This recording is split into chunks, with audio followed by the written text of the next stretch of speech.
السلام علیکم ورحمۃ اللہ وبرکاتہ۔ امید کرتا ہوں کہ آپ سب لوگ خیریت سے ہوں گے۔ مولا بس چینل کے اندر آپ سب کا خوش آمدید ہو۔ کچھ دیر پہلے مجھے 2 بچیوں کے کیس آئے تھے، اور ایک بچی کو جو تھا وہ تھائرائڈ کا پرابلم تھا،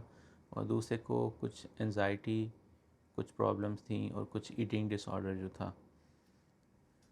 تو یہ بات میرے علم میں نہیں آئی، لیکن بعد میں جب کسی نے مجھ سے رابطہ کیا تو انہوں نے بتایا تھا کہ ان کے ریفرنس سے میں نے آپ سے بات کر رہا ہوں، ان کی جو بچیاں تھیں وہ ٹھیک ہو گئی ہیں۔ تو انہوں نے تو نہیں بتایا، لیکن میں اپنے طور پر اس کو جو ہے وہ فیڈ بیک دے دیتا ہوں کہ دونوں بچیاں جو تھیں وہ چھوٹی تھیں، اور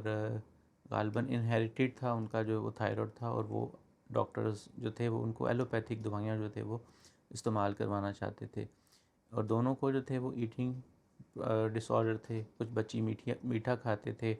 اور جو دوسری بچی جو تھی اس کو میٹھا کھانے کا بھی تھا، اور اس کے ساتھ اس کو تھائرائڈ کا بھی پرابلم تھا۔ تو اس میں 4-5 دوائیاں جو تھیں وہ استعمال کیں، اور 1 مہینہ یا 2 مہینے غالباً استعمال کرنے سے ان کا جو تھا وہ تھائرائڈ، اور دوسری جو اس کی بہن تھی اس کو جو تھا وہ انزائٹی، اور جو بچے تھوڑا سا فوکس کا مسئلہ ہوتا ہے ان کے اندر، ایٹنگ ڈس آرڈر ہوتا ہے، یا تو بہت زیادہ میٹھی چیزیں کھاتے ہیں، بہت زیادہ نمکین چیزیں کھاتے ہیں، تو وہ جو تھی وہ ہومیوپیتھک سے بخوبی طور پر ٹھیک ہوگی۔ تو بات کرنے کا مقصد یہ ہے کہ ہومیوپیتھی کے اندر اللہ تعالیٰ کے فضل میں اتنی خدا شفا رکھی ہے کہ وہ چھوٹے بڑے،